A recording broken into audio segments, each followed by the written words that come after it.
છે કે અંધારું કરે એવા લાવવા છે? આ કર્યું અંધારું. હું જયારે વિસાવદરની ચૂંટણીના પ્રચારમાં ફરતો હતો ત્યારે અનેક ગામમાં આવું થતું. ભાજપનો એક માણસ અહીંયા ખૂણામાં કંઈક ગમે ત્યાં બેઠો હોય અને બીજો એક માણસ ત્યાં પેલું ટ્રાન્સફોર્મર હોય ટીસી ત્યાં ઉભો હોય.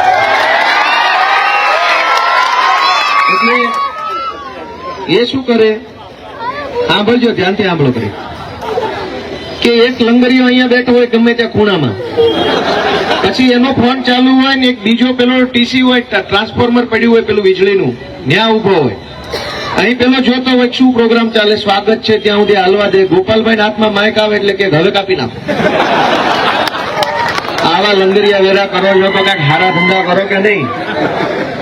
ભગવાને તમને સત્તા આપી હોય, ભગવાને તમને શક્તિ આપી હોય, ભગવાને તમને કઈક સારા કામ કરવાની તક આપી હોય તો ગામની લાઇટ કાપવાના ધંધા ન કરાય, ન હોય એને કઈક કનેક્શન અપાવવાનું કામ કરાય. કોઈના ઘરે લાઇટ ના હોય, કોઈના ખેતરે લાઇટ ન હોય તો આપણે એને અપાવવાનું કામ કરાય. આખા ગામની લાઇટ કાપવાનો ધંધો વ્યાજબી નથી. પણ દોસ્તો, હું તમને એક વિનંતી કરવા માટે આવ્યો છું કે આપણે બધાએ ભાજપ અને કોંગ્રેસની પાછળ આપણી જિંદગીના ઘણા બધા વર્ષો ખર્ચી નાખ્યા છે. કોઈએ ઘડીક આને મત આપ્યો, ઘડીક આને મત આપ્યો, ઘડીક આને મત આપ્યો. એ બંનેને મત આપીને આપણે જોઈ લીધું કે આ લોકો શું કરવાના છે. હું તમારી પાસે એવી આશા લઈને આવ્યો છું આખા સાણંદ પંથક પાસે કે એક વખત અમને વોટ આપી અને અમારા ધારાસભ્ય બનાવીને જોઈ લો તો કેવી મજા આવે છે.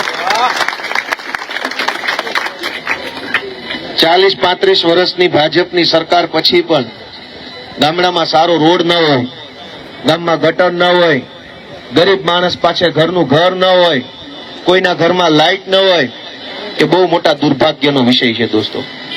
દેશ આઝાદ થયો અને 75 વર્ષ થઈ ગયા. હમણાં ઉજવણી થઈ 15મી ઓગસ્ટે. આખા દેશમાં વાસ્તે ગાસ્તે ઉજવણી કરી કે દેશ આઝાદ થઈ ગયો, પણ અંગ્રેજોથી, આ ગુંડાઓથી તો હજુ બાકી રહી ગયો છે. ભાજપના ગુંડાઓથી દેશ અને આખું ભારત, આખું ગુજરાત આઝાદ કરાવવાનું બાકી છે. અને એ આઝાદીની લડાઈ આપણે લડવાની છે કે આ લોકો આમ જનતાને ધમકાવે, ડરાવે, કામ ન કરે. આ તમારા રોડનો જ દાખલો લઈ લો ને. વર્ષો સુધી રોડ ન બને. નિકોલમાં વડાપ્રધાન આવે છે તો દિવસ રાત 24 કલાક રોડ બને છે. ચાલુ વરસાદમાં રોડ બને છે. મશીન આવી જાય, ગ્રાન્ટ આવી જાય, સ્ટાફ આવી જાય, બધું જ મળી રહે. વડાપ્રધાન કે મુખ્યમંત્રી આવે તો અહીંયા અમેરિકા જેવી સિસ્ટમ થઈ જાય અને બાકી આપણા માટે કોઈ વ્યવસ્થા આ લોકો કરતા નથી. આટલી હદનો ભેદભાવ જનતા સાથે સરકાર તરફથી, ભાજપ તરફથી થઈ રહ્યો છે. અત્યાર સુધી આપણી પાસે કોઈ વિકલ્પ હતો નહીં કે આપણે શું કરવાનું. કોંગ્રેસને બટન દબાવો તો કોંગ્રેસને ભાજપમાં કઈ લાંબો ફરક રહ્યો નથી. હવે 70-80 જેટલા ધારાસભ્યો તો કોંગ્રેસ વાળા છે, આજે ભાજપમાં મંત્રી બનીને બેઠા છે.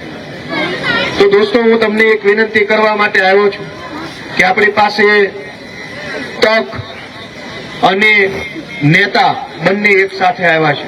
વિસાવદર વિધાનસભાની ચૂંટણીના પરિણામ પછી ગુજરાતની જનતાને એક નવો વિકલ્પ મળ્યો છે આમ આદમી પાર્ટીના સ્વરૂપમાં.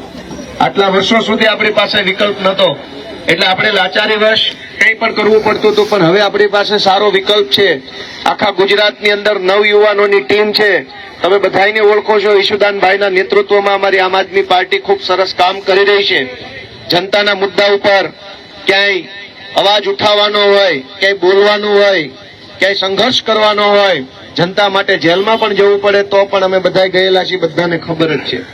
અને એટલે હું જનતા પાસે, આમ જનતા પાસે, લોકો પાસે એક એવી આશા લઈને આવ્યો છું કે આવનારી તાલુકા અને જિલ્લા પંચાયતની ચૂંટણીમાં એક વખત ગુજરાતમાં 2022ની ચૂંટણીમાં ચૈતરભાઈ વસાવા વાળી થઈ. એમાંય ભાજપ વાળામાં બહુ જોઈએ એટલો સુધારો ન આવ્યો તો વિસાવદર વાળી થઈ.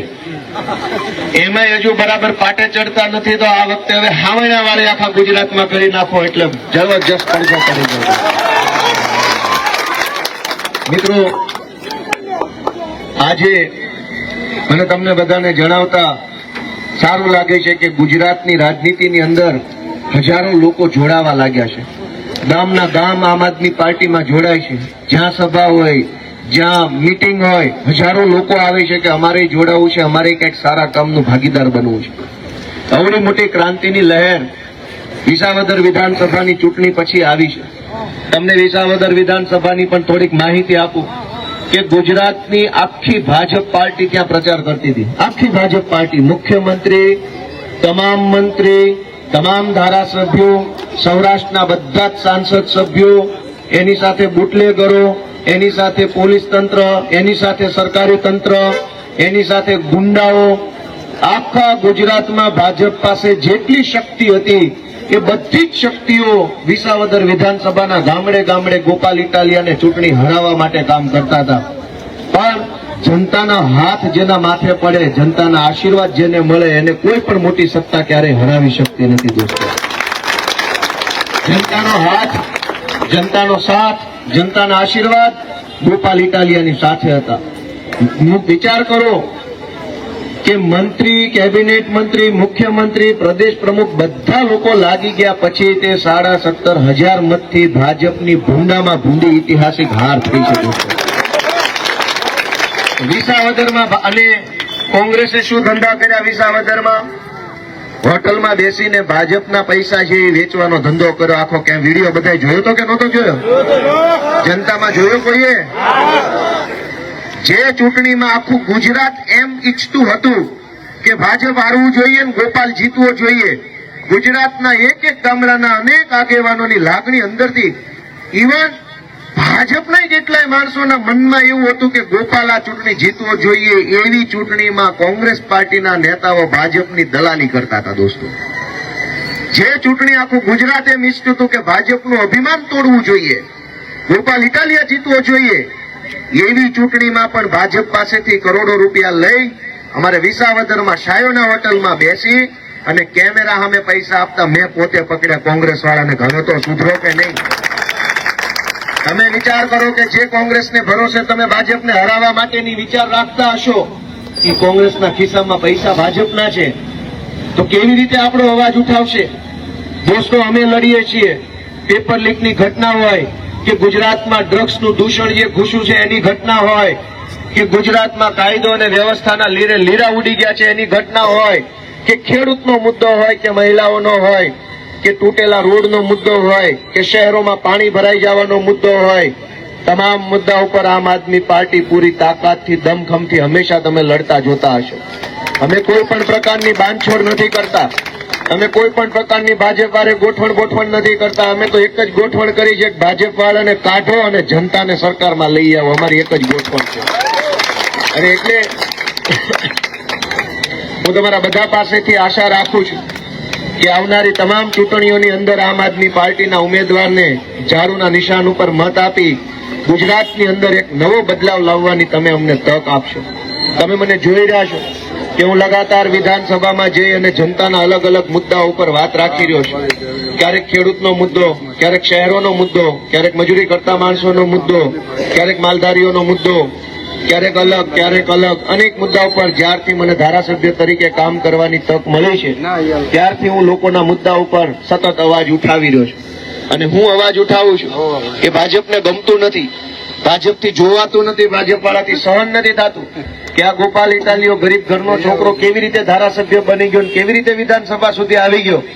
દોસ્તો, જનતાએ જેને આશીર્વાદ આપે છે એના માટે સત્તાના દરવાજા ખુલી જતા હોય છે. હું તમને એક ઘટના યાદ કરાવીશ કે 2017માં ગુજરાતની વિધાનસભાએ મારી ઉપર પ્રતિબંધ મૂક્યો.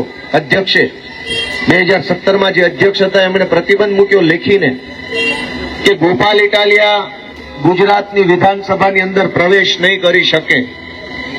એ તાકાત સત્તાની તાકાત હતી, એ તાકાત પેનની તાકાત હતી. પેન અને સત્તાની તાકાતથી વિધાનસભાના અધ્યક્ષે 2017માં એવું લખી નાખ્યું કે ગોપાલ ઇટાલિયા વિધાનસભામાં નહીં આવી શકે. અને 2017 થી લઈ અને આ જયારે હું ચૂંટણીમાં ધારાસભ્ય બન્યો ત્યાં સુધી સળંગ 8-9 વર્ષ હું વિધાનસભામાં જઈ શક્યો નહીં. મેન ગેટે જ આપણા નામ ઉપર લાલ ચોકડી મારી દીધી, એટલે ગેટે જાઓ એને ખબર પડી જાય, કોમ્પ્યુટરમાં આપણું નામ નાખે તો બતાવે કે આ પ્રતિબંધિત વ્યક્તિ છે.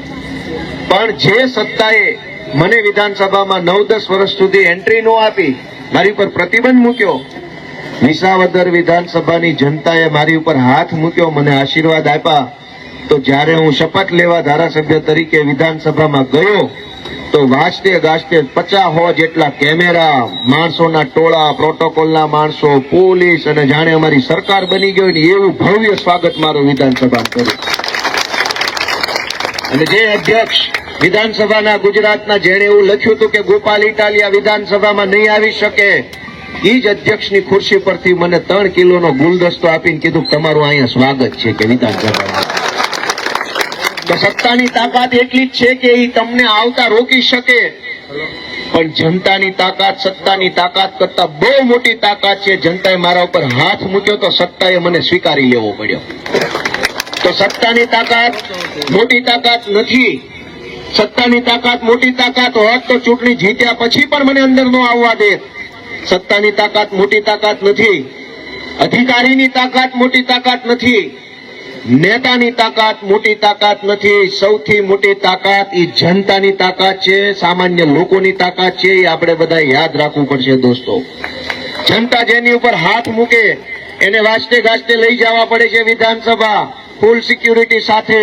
એને માઇક આપવું પડે છે, એની ઉપર કેમેરો મૂકવો પડે છે, એની વાત સાંભળવી પડે છે. તો આ તાકાત સત્તાની છે કે જનતાની છે?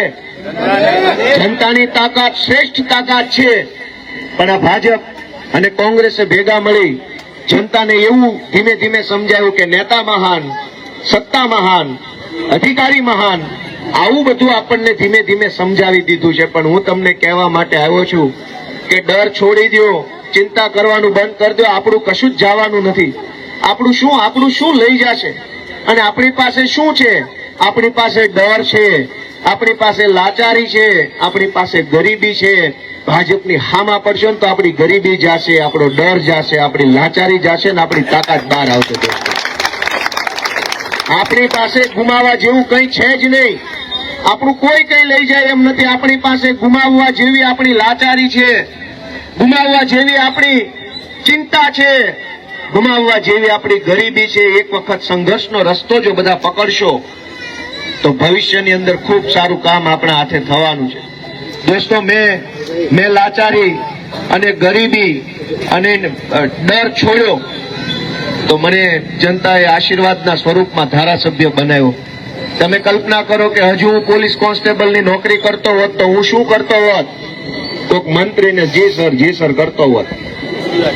મારી કરતા ઓછું ભણેલા હોય એને જી સર કહેવું પડે. આમાં તો એવું થાય. પણ દોસ્તો, આપણે બધાએ હિંમત કરવાની શરૂઆત કરવાની છે.